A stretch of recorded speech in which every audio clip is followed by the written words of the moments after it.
On my 60th birthday, my family handed me divorce papers and laughed. I signed them. Days later, I made them wish they'd never underestimated me. Please stay with me as I tell you my story, and please don't forget to support our channel by subscribing, liking, and sharing with your loved ones. Please stick with me. It was supposed to be a quiet dinner. Richard had reserved our favorite restaurant in Asheville, the same place we'd celebrated our anniversaries and our children's graduations. I'd even baked a cake earlier that morning, thinking my family might surprise me with flowers or at least a small gift. Instead, when I walked into the dining room, their smiles were sharp, almost rehearsed. "Happy birthday, Mom," Chloe said, her tone too sweet. Evan just looked amused. Richard, sitting at the head of the table, slid an envelope toward me like it was a game. "You'll want to open that," he said. I thought maybe it was a card or some papers for one of his projects I used to help with. But the second I saw the words petition for divorce, my stomach dropped. Chloe started giggling. Evan smirked. Richard leaned back, satisfied, like a man revealing the punchline of a cruel joke. "It's time, Ellie," he said. "You've had your run. We all agreed this is best." The "we all" cut deeper than anything. My children, the ones I'd raised, fed, defended. I felt the blood leave my face, but I didn't let them see me break. I looked at each of them, one by one, memorizing their expressions. Then I picked up the pen beside my plate. My hand didn't shake. I signed every page while their laughter filled the room. Richard looked almost confused that I didn't protest.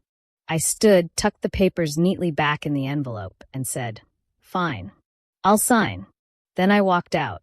Outside, the air was cold and clean. My tears didn't fall until I reached my car. I drove straight to my mother's old cottage on the edge of town, the one Richard always said was too small and outdated. Funny, I'd kept it all these years. That night, I sat on the porch with a blanket, staring into the dark, wondering how a family could turn on someone who gave them everything. But between the waves of sadness, something inside me hardened. I remembered every late night balancing the company's books, every design draft Richard took credit for, every client meeting where he called me just the wife. I had saved everything, emails, contracts, bank statements, because old habits die hard. I had built that company with him, and now he thought he could erase me like I never existed. By morning, I wasn't the same woman who left that restaurant. I made coffee, opened my laptop, and started going through old files. Somewhere in there was my answer, my revenge, not through anger or violence, but through truth. They thought they'd humiliated me, ended me. But I knew one thing for certain. They had just handed me the pen I'd used to rewrite the ending of my own story. The night I left that restaurant, I drove with no plan, just a need to be far from their laughter. When I reached my mother's old cottage, the place was still and cold, but it felt safe. I hadn't been there in years. The furniture was covered with sheets, the air smelled of cedar and dust, and every creak of the floor reminded me of her voice telling me, "You'll always have a place of your own." I lit a single lamp and sat down, trying to breathe through the weight in my chest. I didn't cry much that night. I thought I would, but my tears dried before they could fall. The silence pressed around me, heavy but strangely comforting. My whole body felt empty, but my mind wouldn't stop turning. I kept seeing their faces, Richard's smug smile, Chloe's grin, Evan's laughter. It wasn't just the betrayal that hurt. It was the ease with which they'd done it. Like it had been planned for months, maybe years. When I finally opened my laptop, I didn't know what I was looking for. I told myself I just wanted distraction, something to make sense of things. But once the screen lit up, my hands started moving on their own. I opened old folders I hadn't touched in years. Business invoices, bank statements, property papers. I had saved everything from the years when I handled the office work for Richard's company. He'd always said I was too sentimental for keeping digital copies. Maybe that sentimentality was about to pay off. As I looked through the files, little details started to stand out. Numbers that didn't match, transfers I didn't remember approving, property deeds that were supposed to be in both our names but weren't. Each discovery felt like a slow stab to the heart. He hadn't just left me, He'd been preparing for this. Moving assets quietly, signing things behind my back, and using our children to witness it all. The grief slowly shifted into something sharper. I wasn't angry. Not yet. But I could feel the first spark of determination. Richard thought I was a weak old woman who wouldn't fight back. He assumed I'd pack a bag, fade away, and let him enjoy his new life with his young assistant. He didn't know that I'd built that company with him from nothing. Every client, every design, every contract had my fingerprints on it. He may have erased my name on paper, but not in proof. I stayed up all night, digging through old backups, downloading statements, saving copies. By sunrise, my desktop was full of folders labeled with dates and notes. I made coffee and stood by the window, watching the fog roll through the trees. For the first time in years, I felt awake. I wasn't sure what to do next, but I knew I had something he didn't: truth and proof. When Richard handed me those papers, he thought he'd ended my story. But as I stood in that quiet cottage, surrounded by my mother's old things and my own memories, I realized something simple yet powerful. I still had everything I needed to start again, and everything I needed to make him answer for what he'd done. Days passed quietly in the cottage, each one pulling me further from the shock and closer to something steady. I spent most mornings with my laptop, going through old files line by line. At first, it felt like sorting through memories, but soon it became clear I wasn't just looking at numbers. I was staring at proof of betrayal. The deeper I went, the more the truth unfolded like a wound that had been waiting to bleed. I noticed patterns that didn't make sense. Properties that used to be in both our names were now listed under Richard alone. I checked the signatures and my stomach turned. They looked familiar, my children's names, signed as witnesses. Chloe and Evan. My own kids had helped him take everything from me. My hands trembled as I zoomed in on the scanned documents. The signatures were real. There was no mistake. For a long moment, I just sat there, staring at the screen. It wasn't just about the money or the property. It was about trust. I had always believed that no matter how much Richard tried to control everything, my children still saw me as their mother, someone worth standing by. But the proof said otherwise. They had taken his side completely, not out of fear, but greed. I opened another folder, design contracts from the company's early years. I'd poured my creativity into those projects, working late nights while Richard took credit in meetings. As I went through them, I found deposits that didn't match the records I remembered. Some payments had been redirected to another company name, one I didn't recognize. Curious, I searched it online. It didn't exist. Then I looked through more documents and found an account number linked to a business registered overseas. The owner's initials were different, but the handwriting in the application was his. Richard had created a fake company to move money from my designs and hide it where no one would look. My chest felt heavy, but the tears wouldn't come anymore. I'd already wasted too much of myself crying over people who never valued me. This wasn't the time for grief. It was time for action. I realized that every document he forged, every lie he told, was a tool I could use. He thought I'd never notice. He thought I was too naive to understand the numbers. He forgot who handled the books all those years. That evening, I closed my laptop and looked out the window. The sun was fading, painting the sky in soft gold and gray. I whispered to myself, "You want a divorce, Richard? Fine. Let's make it legal all the way." My voice didn't shake this time. I wasn't planning revenge for the sake of anger. I was planning justice. If they wanted to take everything from me, I'd make sure they paid for every piece of it in court, under their own signatures. For the first time in months, I smiled, small but real. They thought they'd buried me, but I was just starting to dig them out. I drove into town early the next morning and parked in front of a modest law office I hadn't visited in years. Mark Hastings answered the door with the same dry smile he had when we were young and broke, before life made us careful. He still moved slow, but his eyes were sharp. I didn't waste words. I handed him a neat stack of files and told him what had happened, from the birthday dinner to the envelopes and the quiet drive to my mother's place. Mark leafed through the papers, brow furrowing as he read. He asked precise questions, dates, account numbers, names, and I answered plainly. I had kept copies of everything because I was the one who managed invoices and correspondence back then. That habit, which everyone teased me about, suddenly felt like foresight. Mark tapped a few pages, then set the stack down and spoke without a show of anger. His voice was practical. "This is more than a messy split," he said. "There are signs of deliberate hiding. You could have a real case." We sat at his kitchen table while he outlined options. Litigation, he warned, could be long and ugly, but it could also force the truth out where it mattered. Under oath, with penalties for false signatures and concealed funds. He suggested involving a forensic accountant to follow money trails and recommended we move quietly so Richard wouldn't see us coming. The plan wasn't revenge in the dramatic sense.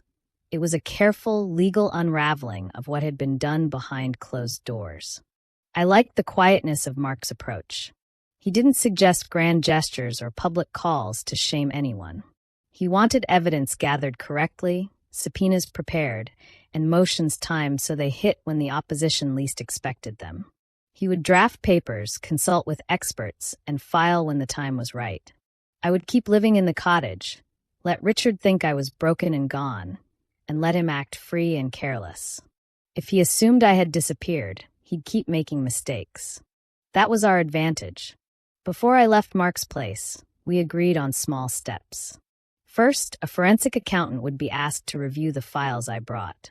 Second, we'd quietly ask for copies of corporate minutes and bank statements through formal requests that wouldn't raise alarms.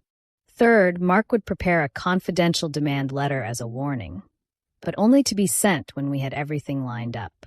Each step would be deliberate, measured, and legal. Back at the cottage, I made the place livable. I brought in a few boxes, arranged flowers, and kept a kettle on the stove like a woman settling into a new routine. I answered voicemail messages in a soft voice and let word spread that I was trying to move on. At home, I practiced appearing small, polite when neighbors came by, subdued in public, so Richard and the children would keep underestimating me. I didn't hide what I was doing, but I hid how much I knew. That evening, Mark called with the name and number of an accountant who specialized in corporate fraud.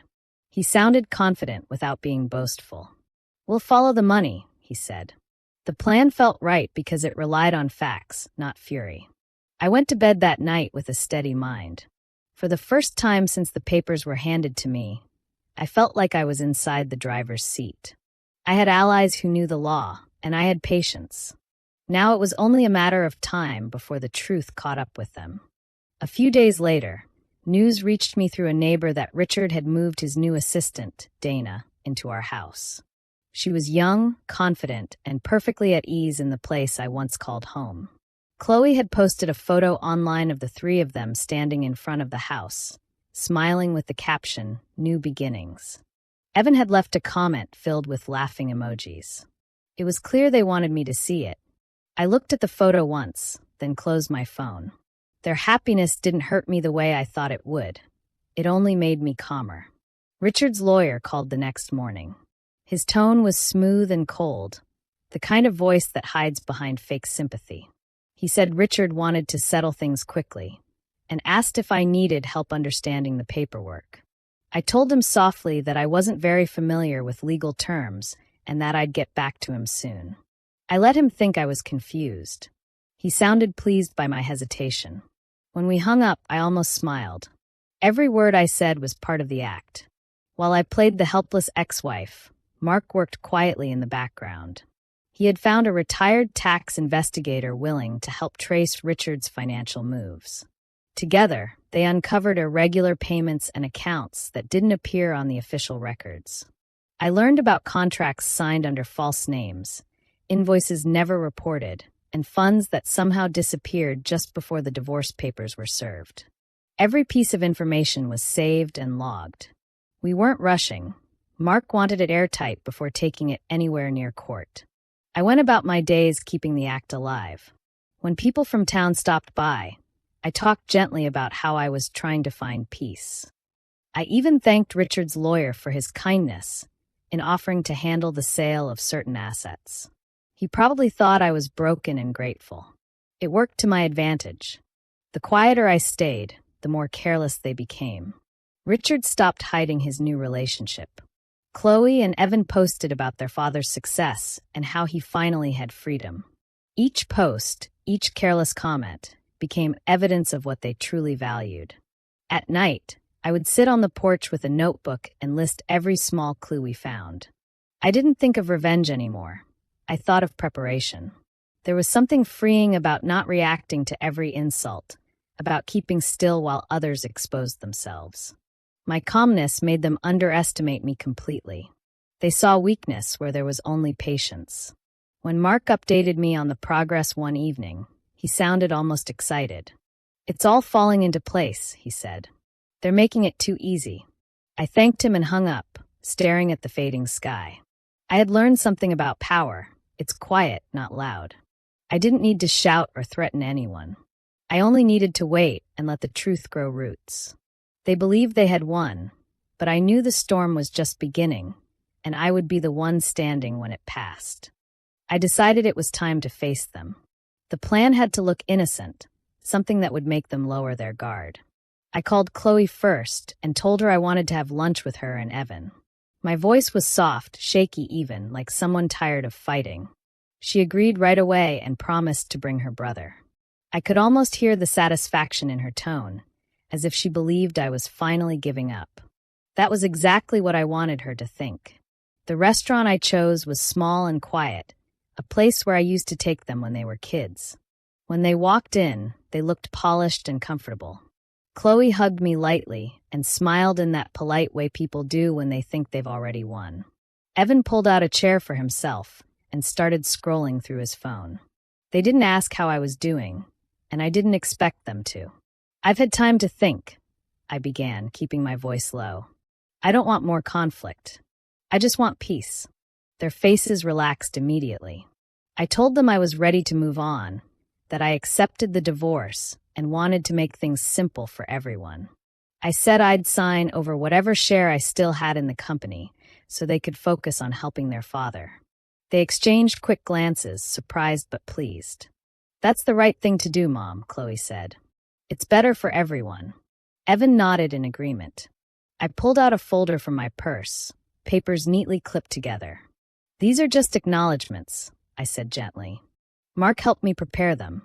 Nothing serious, just some legal clarifications." They didn't even read through most of it, only skimmed a few lines before signing. The documents weren't what they thought. Mark had worded them carefully to show that both of them were aware of and involved in the financial transfers Richard had made. Their signatures now tied them to everything.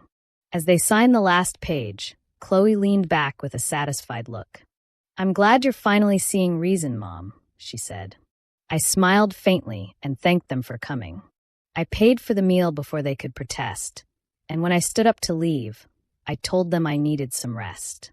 They didn't try to stop me. To them, the conversation was over. To me, it had just begun. Walking out of that restaurant, I felt something lift inside me. For months, I had been living behind a curtain of sadness, pretending to be fragile so they wouldn't see what I was building. That lunch was the last act of the performance. As I stepped into the sunlight, I felt the faintest smile tug at my lips. They thought they had secured everything. What they didn't realize was that their own hands had just signed the first page of their downfall. When I got back to the cottage, I called Mark. "It's done," I said simply. He understood without needing details. That night, I slept deeply for the first time in a long time, knowing the pieces were finally in place and that soon, everything they'd taken from me would lead straight back to them. A few days after my quiet lunch with Chloe and Evan, everything was ready. My attorney filed the motion in court, attaching every document we had collected, signatures, fake transactions, and hidden accounts. I had spent weeks pretending to be lost and broken, but now it was my turn to act. The court accepted the motion, and soon after, the IRS and state auditors were alerted. It didn't take long before their world started falling apart. The first sign of trouble came when Richard tried to make a withdrawal from one of his business accounts and found it frozen. Then the auditors arrived at his office, demanding records and files. His staff panicked. The same people who once praised him were now whispering behind closed doors. Phone calls went unanswered, deals were canceled, and clients backed out. The empire he had built on lies began to crack under the weight of the truth. Chloe and Evan were caught in the middle. Their names were on several of the documents, and their signatures appeared alongside Richard's. I knew they had no idea what they were really signing that day at lunch, but that didn't change the fact that it tied them directly to his actions. When they received legal notices, they called me repeatedly. I didn't answer. I had no more words left for people who once laughed while I sat in pain. Richard finally showed up at my cottage one afternoon. He looked nothing like the proud man I had been married to for decades. His clothes were wrinkled, his eyes tired, and his voice carried a mix of anger and desperation. He demanded to know what I had done, accusing me of destroying everything he worked for. I listened silently, letting him pour out his frustration. Then I looked him in the eye and said, "You always said I wasn't strong enough to run things. Turns out I didn't need to run them. I just needed to end them." He froze, realizing the full meaning of my words. For years, he had mocked me, treated me like an accessory to his success, believing I couldn't survive without him. Now he was the one scrambling to hold on to what little he had left, and I was the one standing calmly in control. Within days, more financial freezes hit. The company's accounts were locked, their assets placed under investigation. Every corner of his business was being examined. The house, the cars, even personal items, all subject to review. The once flawless Brooks name became a cautionary tale around town. I didn't celebrate. There was no joy in watching a family destroy itself. But I couldn't deny the sense of justice that filled me. For so long, I had been invisible, treated as if I didn't matter. Now the truth had spoken louder than any revenge could. When Richard walked away that day, he didn't look back. I knew he finally understood that power built on deceit never lasts. And I finally understood that strength doesn't come from fighting. It comes from knowing when to let the truth do the work for you. The investigation kept uncovering one dark secret after another. Every file revealed another lie Richard had buried over the years. The auditors traced missing funds, fake expenses, and unpaid taxes that went back more than a decade. His signature appeared everywhere, proving he had been running a web of fraud long before he handed me those divorce papers. There was no escape this time. Everything he built was coming down piece by piece. The court froze his remaining accounts, and the government seized several properties linked to his fake companies. I didn't have to lift a finger. The truth worked faster than revenge ever could. Richard's business partners disappeared overnight, afraid of being pulled into the scandal. The proud man who once walked around town like a king was suddenly treated like a criminal. Chloe tried to distance herself, pretending she knew nothing. But when investigators reviewed the files, they found her signature on documents that helped move money illegally. Her law firm dropped her immediately, and soon after, her license was suspended. She called me once, sobbing that she didn't mean for it to go this far. I didn't respond. Some lessons can't be softened with sympathy. Evan's fall came just as quickly. Without his father's backing, the company board removed him. They said his involvement had made them lose trust with clients. He packed up his office in silence, realizing the same arrogance that made him laugh at me was now costing him everything. The mansion, once the pride of the family, didn't last long either. The bank repossessed it within weeks. I saw a photo in the local paper, a foreclosure notice taped to the grand iron gate. It felt strange seeing the place where I spent years walking on eggshells reduced to a headline. Richard tried to stop the sale, but the law had already decided. The more he fought, the more he lost. Dana, the woman he flaunted as his fresh start, disappeared the moment his wealth vanished. She took what little she could and never looked back. It didn't surprise me. The people Richard surrounded himself with only stayed as long as he could give them something. When that power faded, so did their loyalty. When the final judgment came, the court cleared me completely. My records were spotless, and every document I'd kept proved I had nothing to do with his crimes. I was awarded restitution and given full ownership of my mother's cottage. The same small home Richard once dismissed as old and useless was now the only property left untouched by the chaos. I didn't celebrate, but I did feel something I hadn't felt in years: peace. Everything Richard tried to control slipped right through his hands. His money, his power, even his family, all gone. Standing in the quiet of my cottage, I realized the greatest irony of all. While he lost everything chasing control, I found freedom by letting go. I no longer needed revenge. The truth had already done what I never could. It ended the Brooks empire for good. When Richard showed up at my cottage, it was late in the afternoon. The sun was low, throwing long shadows across the porch. I almost didn't recognize him at first. His hair looked thinner, his face pale, and his shoulders slumped. The confident man who once ruled every room now looked smaller, almost fragile. I didn't say anything. I just opened the door and let him in. He stood there for a moment, looking around the cottage. His eyes landed on the old wooden table, the one he used to mock for being too simple. I could see the bitterness in his expression, but also something else, regret, maybe. He asked if we could talk, and I nodded. I went to the kitchen, poured 2 cups of coffee, and set them down between us. The silence was heavy. Then he started. His voice was sharp, shaking with anger.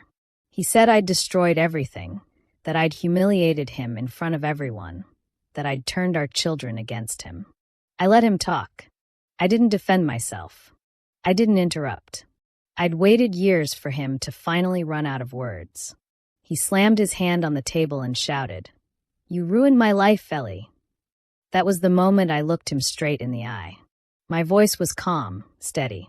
"No, Richard," I said softly. "You did that yourself. I just made it official." He didn't reply. His jaw tightened, and for a moment, I thought he might shout again. But he didn't. Instead, he looked around the cottage once more, maybe realizing it was the only place left that wasn't touched by his lies. I could see it in his eyes, the weight of everything he'd lost. Not just the money, not just the house, but the respect and the control he'd once had over everyone around him. He muttered something about starting over, about how it wasn't fair that I walked away fine while he lost everything. I didn't respond to that either. Fairness was never part of our marriage. I just told him quietly that I hoped he would find peace someday, even though I doubted he would. When he stood up to leave, he hesitated by the door. He opened his mouth like he wanted to say something, but no words came. Then he just nodded once and left. I watched him walk down the path until he disappeared from view. After he was gone, I sat by the window, the same spot where I'd sat the night I signed those divorce papers. But this time, the silence felt different. It wasn't empty, it was peaceful. I looked out at the trees, the fading light, and the calm sky. For the first time in years, I felt completely free. Richard's visit didn't bring pain. It brought closure. He came looking for power, but he found the truth instead. I didn't win by fighting him, I won by surviving him. And as the day faded into quiet evening, I finally felt that I had my life back. Months passed, and my life began to feel calm again. The cottage that once felt too quiet slowly became my safe place. I filled it with things I loved, plants, soft lights, and sketches of designs I'd kept hidden for years. For the first time, I worked for myself. I started a small home design consultancy from my kitchen table. Clients came through word of mouth, and soon my days were full of plans, ideas, and honest work that belonged only to me. Mark visited often. Sometimes we discussed business. Sometimes we just shared coffee on the porch in comfortable silence. He never pitied me. He treated me like someone strong, capable, and whole.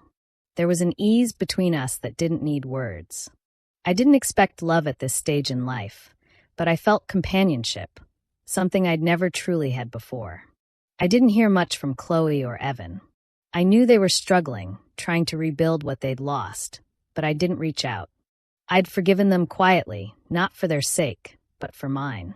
I didn't want to carry anger anymore. Some relationships aren't meant to be repaired. They just teach you to protect your peace. Every morning, I opened my curtains and looked out at the small garden I'd planted. The air smelled clean, the way it used to when I was young. I realized I no longer felt the need to prove anything to anyone. I wasn't the woman who needed Richard's approval or my children's attention. I was simply me, and that was enough. When my 61st birthday came, I didn't expect anything grand. I baked myself a small cake, lit a single candle, and sat by the window with my cat curled beside me. The evening light fell softly through the curtains. I closed my eyes for a moment and whispered, "Happy birthday, Eleanor. You finally built something that's yours." It wasn't wealth or revenge that brought me peace. It was freedom, the quiet kind that comes when you stop living for others and start living for yourself. My life wasn't perfect, but it was honest. And as the candle flickered out, I smiled, knowing I had already won. Not loudly, not dramatically, but completely. Do you think I made the right choice by walking away and starting over, or should I have tried to fix things with them? Tell me in the comments, and don't forget to subscribe for more stories like mine.